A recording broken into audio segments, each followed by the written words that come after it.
Assalamu alaikum dear students. Today we are here to discuss another biomechanics topic. Today we will talk about the biomechanics of the ankle foot joint, or we can say the ankle foot complex. In this lecture, we will talk about the general overview of the foot anatomy. Then we will discuss the ankle joint general consideration, proximal joint surface of the ankle joint, distal joint surface of the ankle joint, capsular support of the ankle joint, ligamentous support of ankle joint, osteokinematics of ankle joint, and then the orthokinematics of the ankle joint. So let's start. The ankle foot complex is structurally analogous to the wrist hand complex, but there are some difference. और वो difference क्या है? अगर हम हाथ की तरफ देखें तो एक तो यहाँ पे जो कार्पल बोन्स है दे आर 8 in number, लेकिन वहां पर जो टार्सल्स है they are 7 in number. Another major difference is that hand जो है इस पे कोई जो है वेट बियरिंग नहीं है. ऑन द अदर हैंड अगर हम देखें जो एंकल एंड फुट कॉम्प्लेक्स है, इसका एक मेजर रोल उसमें भी है कि ये वेट बियरिंग जो है उसमें इसका रोल है. तो ये एक बहुत बड़ा difference and that is the reason. इसके अगर हम स्ट्रक्चर देखें सो द tarsal structure देखें as compare to the carpus, they are larger in size. Just like calcaneus and talus, they are very, very large as compared to those bones which we are here at the carpals. So that is just because to fulfill that demands of the stability to bear their weight of the body. The structure of the foot, they allow the foot to sustain large weight-bearing stresses under a variety of surfaces and activities that maximize stability and mobility. The ankle foot complex must meet the stability demand of providing a stable base of support for the body in a variety of weight-bearing postures. Weight-bearing posture mean when we are in standing position, when we are in sitting position, when we are in sitting position without having any seating surface. In all these positions, the ankle foot complex have a role to bear the body weight without excessive muscular activity and energy expenditure. And the second, which is the main function of that ankle foot complex, that it acts as a rigid lever for the effective push-up during the gait. Gait means simple walking. The scientific term for that walking is gait. Gait is made up two phases. This is the stance phase and the swing phase. Then stance phase is divided into 5 more phases according to their traditional classification. The first one is the heel strike. Then this is the flat foot.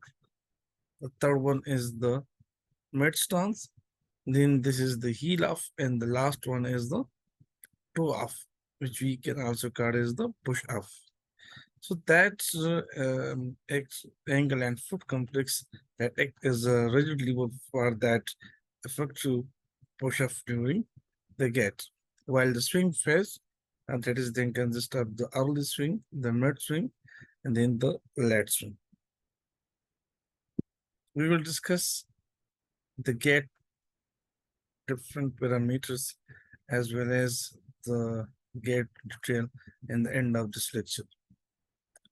The stability requirement can be contrasted to the mobility demands of it's really being flexible enough to absorb the shock of the superimposed body weight as the foot hit the ground and permitting the foot to conform to a wide range of changing and variation, as we can see when we are going on a track.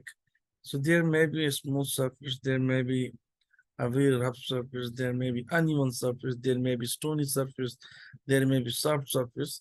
So there is a conformation for that wide range of these varied terrain.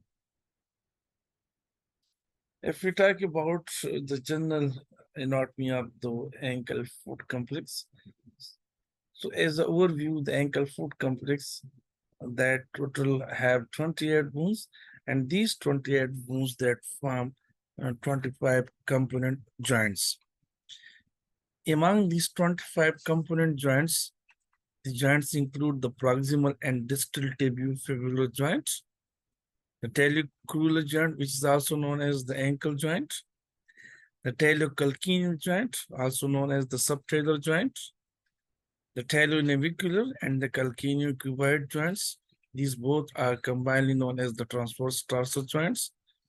Then the 5 tarsal metatarsal joints, the joint between the tarsals and the metatarsal, 5 metatarsal phalangeal joint, and 9 interphalangeal joints. So if we combine all these joints, 9 plus 5 plus 5, that make 19. 19 plus 2, 21. That's 22, 23. And these proximal and distal 2 joints that make total 25 component joints. And all these 25 component joints of that ankle foot complex, they are made of total number of 28 bones. Among these 28 bones, 7 of them are the tarsals, then 5 of them are the metatarsals, and the remaining they are the phalanges. So let's start from the proximal tibiofibular joint. This tibiofibular joint is not the part of the knee complex, though it is in the neighborhood of the knee joint, but it lies outside of that knee joint capsule. That's why it is considered as the part of the ankle joint complex rather than the part of the knee joint complex. This proximal tibiofibular joint, this is the plane synovial joint, which is formed by the articulation of the head up fibula with the posterior lateral aspects of tibia. So what we mean by the plane synovial joint? Plane synovial joint mean in which the articulation surfaces, they are very plane with each other. There is no concave, convex surfaces. There is no saddle surfaces. Both surfaces, they are smooth and plane, and there is only gliding between these two surfaces. There is no other large movements like which we can see in the other joints. Each proximal tibiofibular joint is surrounded by a joint capsule that is reinforced by interior and posterior tibiofibular ligaments, which we can call as the interior and posterior proximal tibiofibular ligaments, as there are also tibiofibular ligaments in the distal tibiofibular joint. So the ligaments of the distal joint, we will call them as the interior and posterior inferior tibiofibular joint ligaments, and for the upper joint, we will term as the interior and posterior superior tibiofibular ligament or the proximal tibiofibular ligament. So this is that interior tibiofibular ligament, which is the ligament surrounding that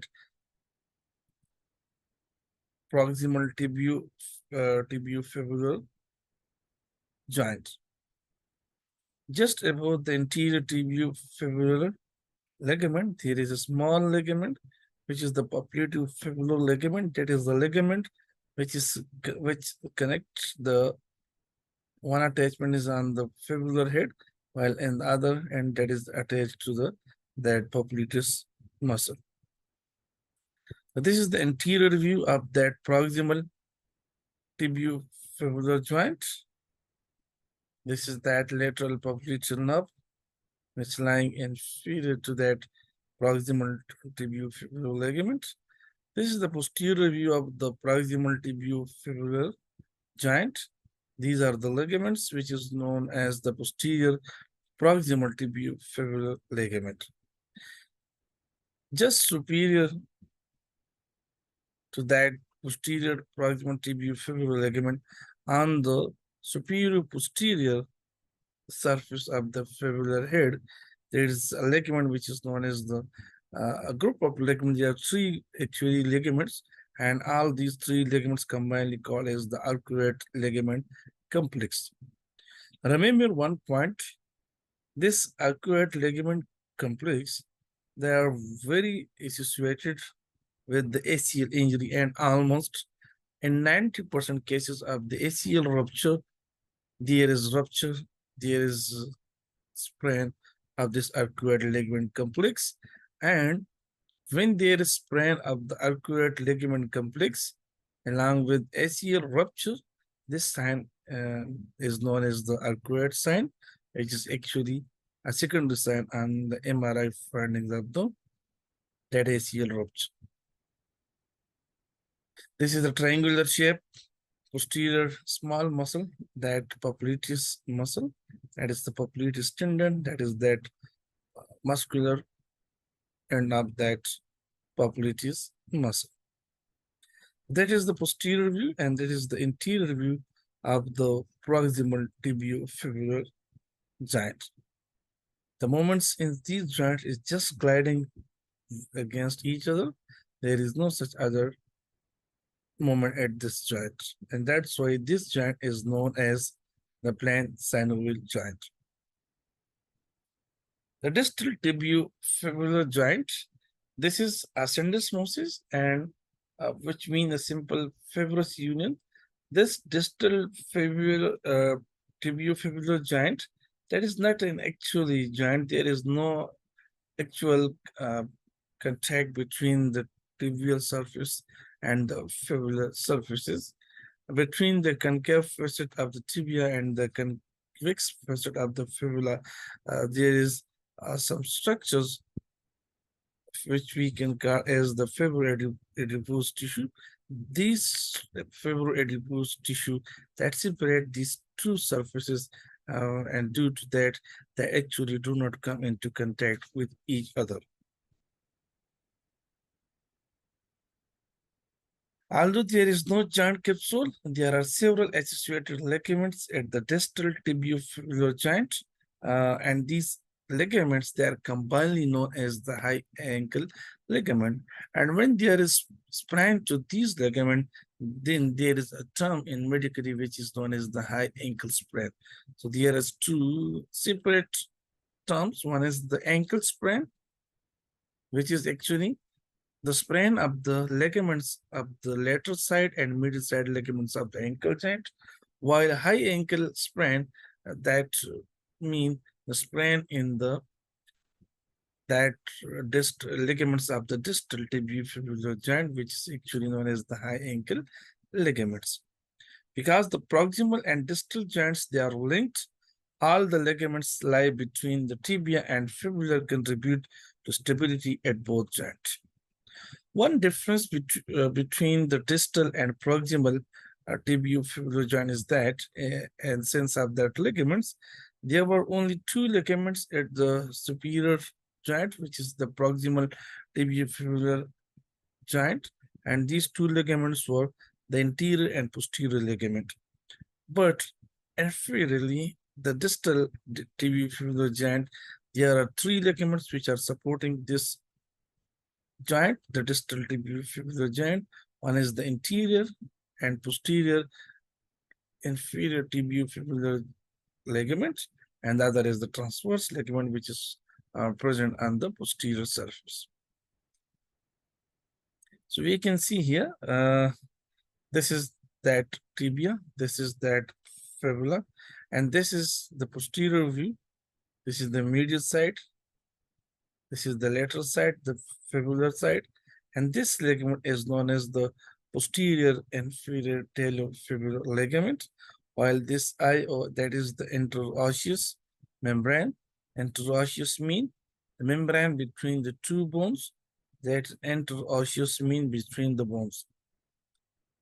Here, this is the interior inferior tibiofibular ligament.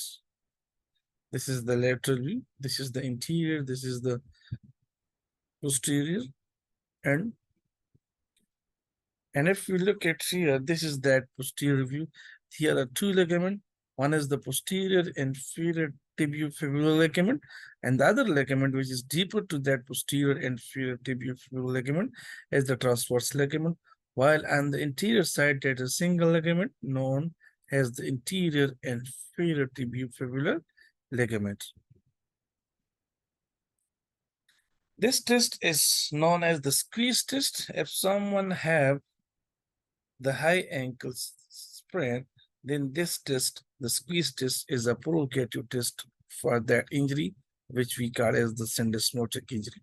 Syndesmotic injury is another term for the high ankle sprain, and in this test, the therapist that actually compress the tibia and fibula from the both sides through the hands.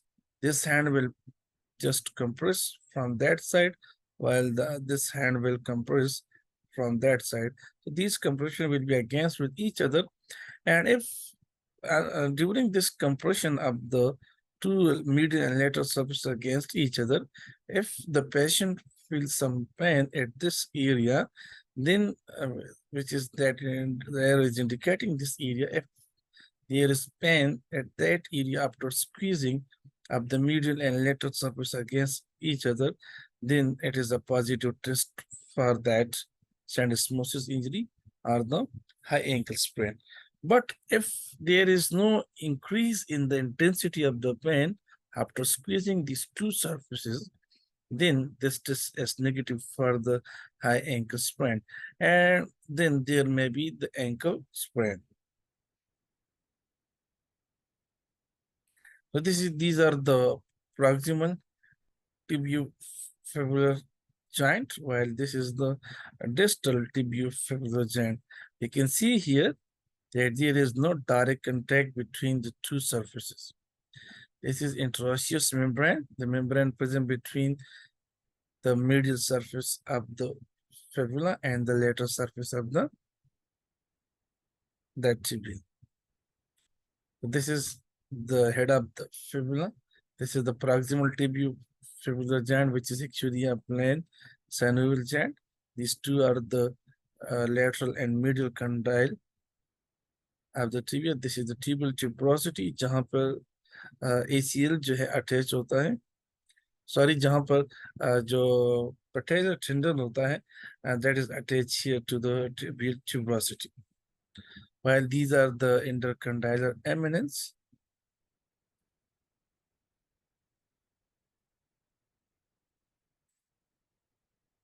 अब आते हैं towards the ankle foot complex.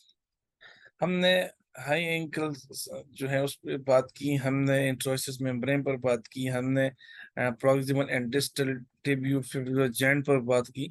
अब हम जो है बात करेंगे foot complex पर बात करेंगे, एंकल पर बात करेंगे, यानी जो proximal and distal tibiofibular joint जो है वो that is the end to that. So ankle foot complex, to facilitate description and understanding of that ankle foot complex, the bones of the foot that divide into three functional segments.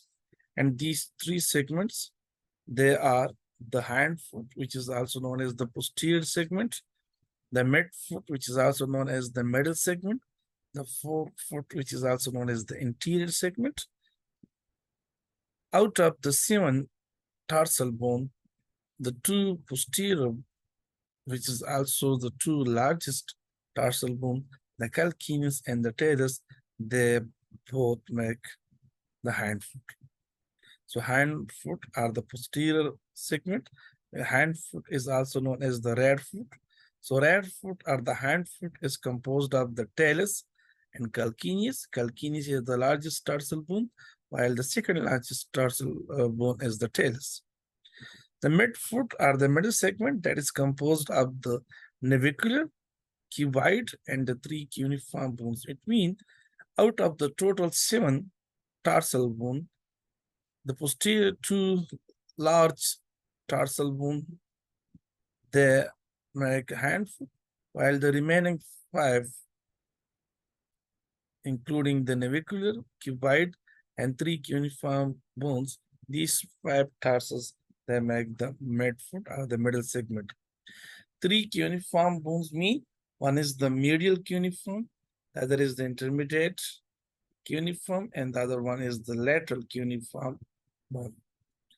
While the forefoot, which is also the interior segment, that is composed of the 5 metatarsal and all phalanges. So if we look at this diagram, this has been divided into 3 function segments of that foot.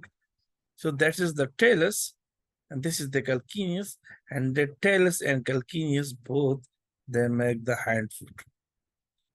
This is the navicular, this bone as the cuboid, and these 3, 1, 2, 3, these 3 cuneiforms that make 5, 1, 2, 3, 4, 5.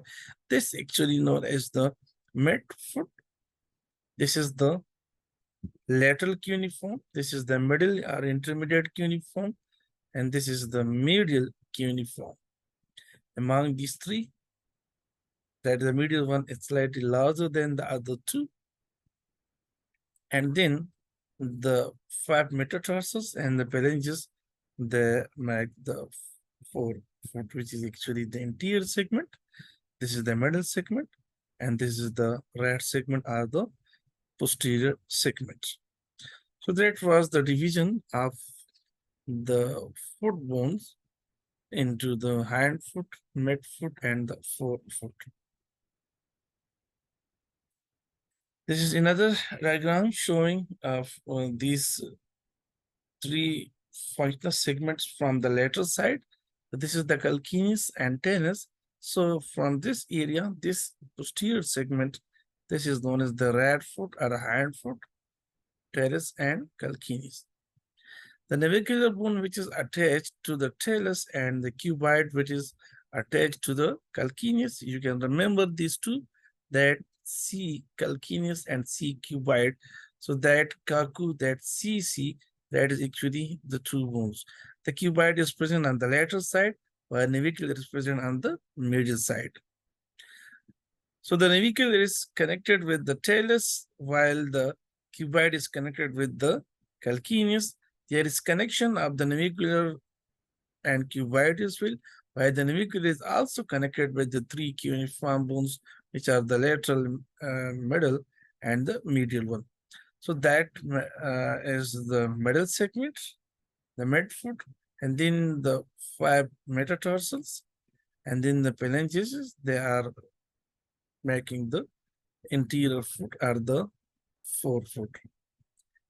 These are the metatarsal phalangeal joints, and these are the tarsometatarsal joints, while this is the intertarsal joint. This is the subtalar joint, while this is known as the ankle joint, which will be discussed in the upcoming slides. So ankle or the ankle joint, which is also known as the tibio-crural joint, and this term ankle specifically refers to the tibio-crural joint, the formation of the hematose, a hole by the medial malleoli, which is on the tibial side, and the lateral malleoli of the fibula, with the talus lying in between them, make up the tibio-crural joint. The ankle is a synovial hinge joint with giant capsule and associated ligaments. It is generally considered to have a single oblique axis with 1 degree of freedom. 1 degree of freedom means that is only permitting movement in a single direction, and that single direction, single plane movement, sagittal plane movements, that is the dorsiflexion and the plantar flexion. These 2 movements are actually the movements of the ankle joint. This is the X-ray, the radiograph showing the ankle joint. This larger bone, this is the tibia, this is the fibula. This is that surface of the tibia. This is the ankle joint. This area, this is actually known as the medial malleolus and medial malleoli. This is known as the lateral malleolus. This is the sulcus, which is also known as the malleolar fossa or that sulcus. That is actually known as the mathis, that is the talus bone. If we look at the 2 malleoli here, The lateral malleoli are the fibular malleoli. This is much more distal than the medial one. If we look here, this line, which is the line indicating that a talus bone, on the lateral side, there is also bone here, and some part of the bone is also present just below this line on the lateral side, while here there is no such bone. It means on the middle side, that malleoli, the medial malleoli is shorter in sense of that distal elongation, while the lateral malleoli is more distal. This is in length. Similarly, if we look at this tibial surface, the tibia is more distal posteriorly as compared to the anteriorly. Anteriorly, it is less distal than the posterior one. That is that actually joint between the distal end of the tibia and distal end of the fibula, known as the distal tibiofibular joint.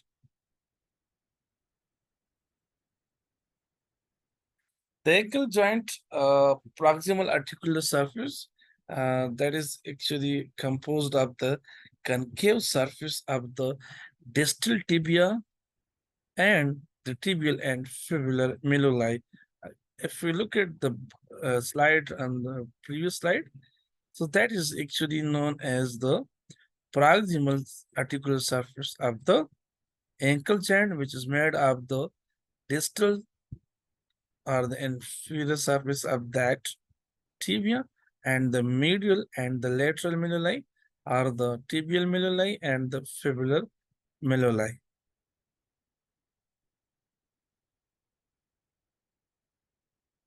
These three facets form an almost continuous concave joint surface, and that is continuous concave joint surface.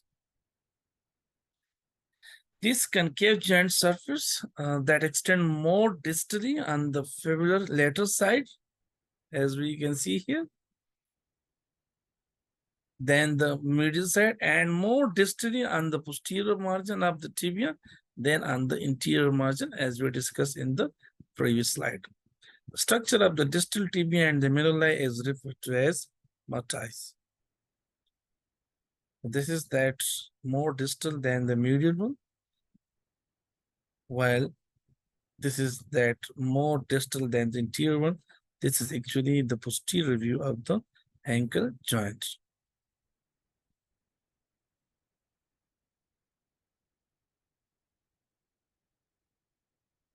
The distal articular surface, that is the body of the talus, form the distal articulation of the ankle joint, and the body of the talus has three articular surfaces: large lateral surface, which is also known as the fibular surface, which is triangular in shape.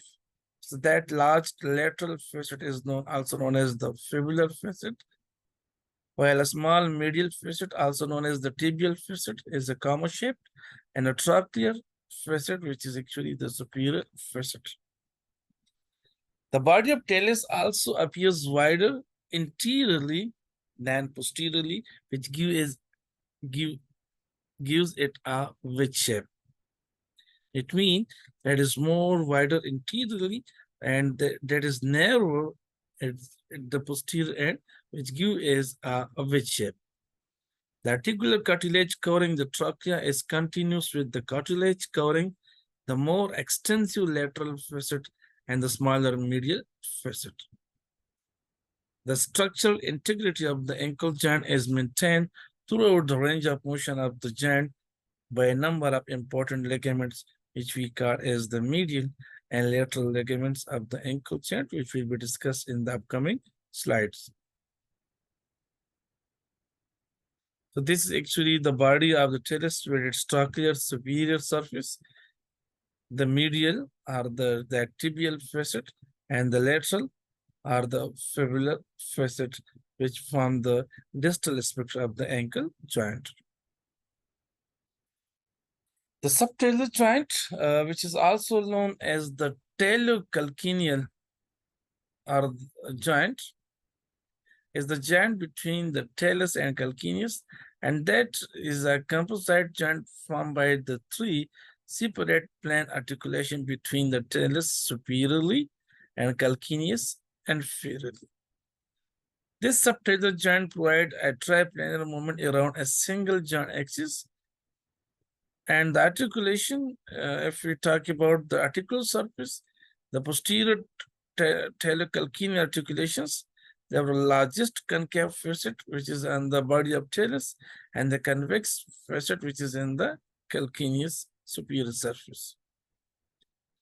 The interior and medial talocalcaneal articulation, the convex facet is actually on the inferior body and neck of talus respectively, while the concave facet is on the calcaneus. Between the posterior articulation and interior and middle articulation, a bony tunnel is present formed by a sulcus concave in the inferior talus and a superior calcaneus, and this tunnel is actually known as the tarsal canal. So this is actually the different surface of the calcaneus. If we look at this surface, this is the lateral surface.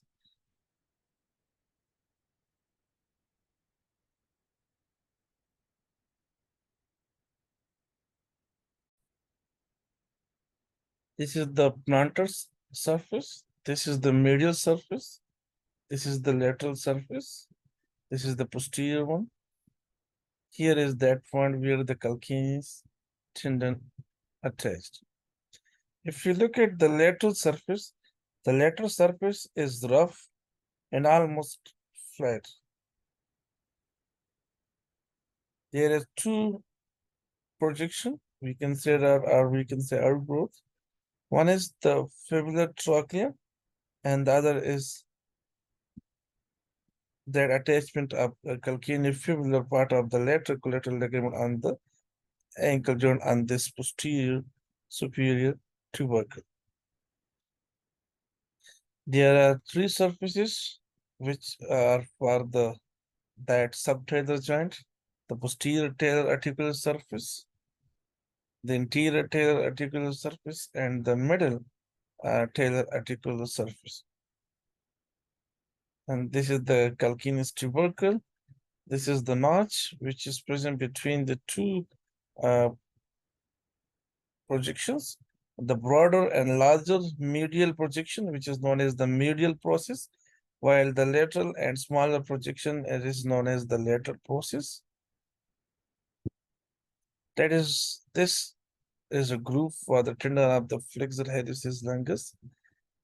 And if we look at this surface, these are the three surfaces. The larger one is that posterior talar articular surface, and these two are the interior and middle talar articular surfaces.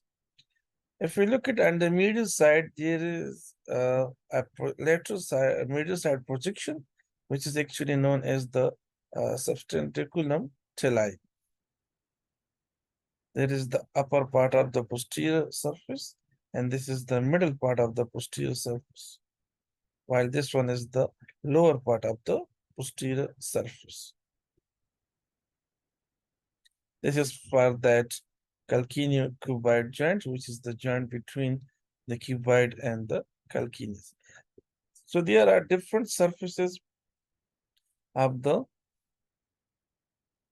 calcaneus bone. So these are some discussion of these three surfaces: the medial side, the lateral side, the posterior surface, the plantar surface, and the lateral surface.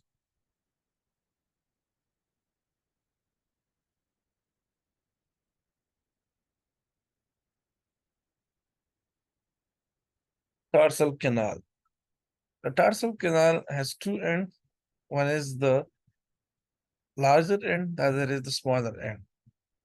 The larger end, sinus tarsi, that lies interior to the fibular malleolus, while the smaller end that lies posterior to the tibial malleolus. It means that the interior end is larger while the posterior end is smaller. That is an oblique canal, which interiorly it is interior to the malleolus, while posteriorly it is posterior to the malleolus.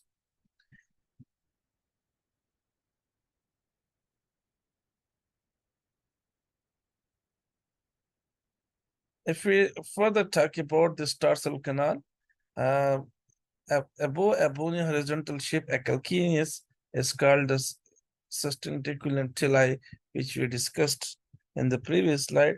This is that projection which we call as the sustentaculum tilli. Posterior articulation has its own capsule. Interior and middle articulation share a capsule with the talonavicular joints. Now we will talk about the ligaments which will support the ankle joints, and all the ligaments of the ankle joints, they can be categorized into two major groups. That is the medial collateral ligaments and the lateral collateral ligament are simply the medial ligaments and the lateral ligaments. The medial collateral ligament MCL, that is the most commonly called as the deltoid ligament. Their origin, insertion, or their attachment, they're attached from the tibial malleolus and insert in a continuous line on the navicular bone anteriorly and on the talus and calcaneus distally and posteriorly. So these are the bands, or we can say that the part of that deltoid ligament. This ligaments, which actually,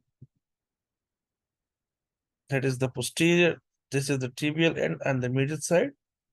This is their superior attachment. There is inferior attachment. They have a common superior attachment, but below they have a superior attachment. So that's why somehow they are also called considered as not separate ligament, but they are considered as the band of the deltoid ligament. This one is the posterior tibio-talar ligament, which is between the tibia and talar. This one is the tibio-calcaneal ligament. The ligament is between the tibia and the calcaneus bone. This one, the most interior one, that superior one, that is actually the tibio-talar ligament. Again, it is between the talus bone and the tibia, this is the posterior tibio-talar. This is the interior tibio-talar. While this ligament, this is between the tibia and the navicular bone.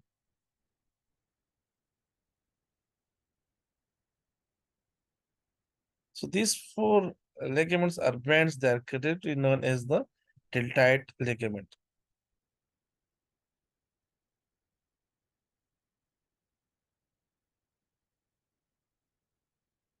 These internal stabilizers are for the tibiocalcaneal joints, and which actually we can call as the the tibio-talar joint, which we call as the ankle joint.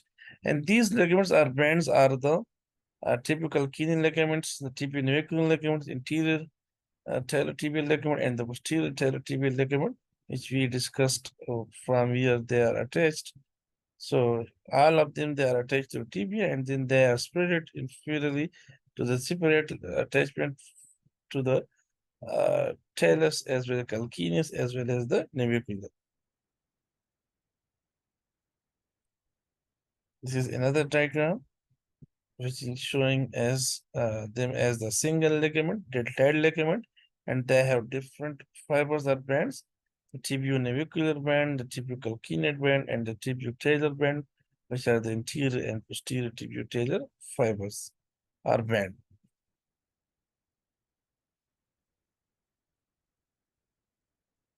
These are then the intertarsal ligaments, which is actually the talonavicular ligament and the navicular ligament. These two are present on the dorsal surface. That's why they are known as the tarsal ligaments. And these are the ligaments which give support and stability to the tarsal joint. That's why they are known as the tarsal metatarsal ligaments. This is the long plantar ligament. This is the tendon of tibialis posterior. This is the Achilles tendon.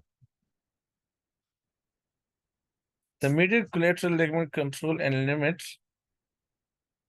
the medial distraction stress on the ankle joint, limit motion at the extremes of joint range, particularly with calcaneal eversion. The lateral collateral ligaments are also known as the lateral ankle ligaments. They are composed of three separate bands. Or why they are known as the separate band or separate ligaments? Because unlike the deltoid ligament on the middle side, the lateral ligament, they have separate attachments both superiorly as well as inferiorly. While on the middle side, the deltoid ligament superior attachment is a common, and the inferior attachment, they are then separate on the that navicular talus and calcaneus. So these are composed of three separate bands that are commonly referred as separate ligaments, unlike the medial collateral ligaments. These are the interior and posterior tibiofibular ligament and the calcaneofibular ligament. The function of the LCL ligament is that it controls the various stresses that result in lateral destruction of the joint. It also checks extremes of joint range of motion, particularly calcaneal inversion. So if we look at these, they have separate attachments. So this is the ATFL, which is the interior tibiofibular ligament. This one is the CFL, which is the calcaneofibular ligament, and that one is the PTFL, which is the posterior tibiofibular ligament. These three ligaments, they are known as the lateral collateral ligament or the lateral ankle ligaments. Among these three ligaments, the anterior tibiofibular ligament is the most commonly injured ligament. And after that, the ligament which is most commonly involved in injury, this is the calcaneofibular ligament. Because of its short nature, it is short and wide, this posterior tibiofibular ligament, this is very rarely injured. And if this ligament is also ruptured, if there is also tear and sprain of this posterior tibiofibular ligament, it means that the injury was a high energy trauma, and there may be fracture as well at the upper two bones, either most commonly at the tibia, but maybe at the fibula. So these are the grade. We can say that the stages are that severity of the sprain. One is known as the grade 1, the grade 2, and the grade 3. There is no tear at the grade 1. There are micro tears. There is just overstretching and a very minute microscopic tear, which is we can't consider them as tear at those ligaments. And the grade 2, there is partial tear. Some fibers, they have been torn, while the other fibers, they are still intact and still there and contract and continues. Grade 3 sprain, that actually known as the complete rupture of the ligament. There is discontinuity of all the fibers, of all the ligament fibers from each other.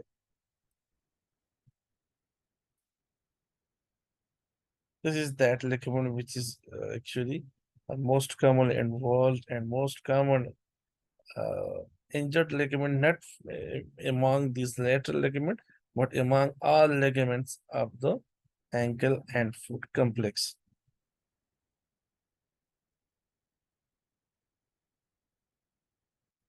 So ankle sprain, this is a very common sports injury, as well as it is also very common among general population when they are walking on any one surface and when they are walking at uncomfortable shoes, specifically if they have high heels and the surface is uneven, then there is high chances of the injury of a sprain of these lateral ligaments. The mechanism of this injury is there is inversion at the subtalar joint, due to which there is overstretching of these lateral ligaments, which lead to the rupture or span of these ligaments. So this is the grade 1. This is just micro tears. This is the grade 2. You can see here, there is a partial rupture and there is rupture of some fibers while some fibers still intact. And this is the grade 3, when there is complete tear of the ligaments. There is discontinuity from one side to other. There is no fiber which is still intact. When there is grade 3 of the ATF fill, it means there may be a grade 1 tear of the posterior tibiofibular ligament as well. Because when there is complete rupture of this ligament, it means that there would be a very high trauma injury, high trauma, high energy trauma that will lead to some damage to the posterior ligament as well. So this is the inversion mechanism. When there is inversion of that foot, there is overstretching on the ligaments on the lateral side, which somehow may have rupture as well. In this case, if we look at this picture, there is complete rupture of this ATF field, as well as there is complete rupture of this ligament. So we can call as the type 3 span, when there is complete tearing of the ligament. And these are the summary of the ligaments which we discussed in the previous slides. The ankle ligaments, that is the lateral ligaments. These are the medial ligaments known as the deltoid ligaments. This is the ATFL, the PTFL, and as well as the calcaneofibular ligaments. Other major ligaments of the foot that will be discussed in the next lecture, inshallah. Thank you so much to all of you.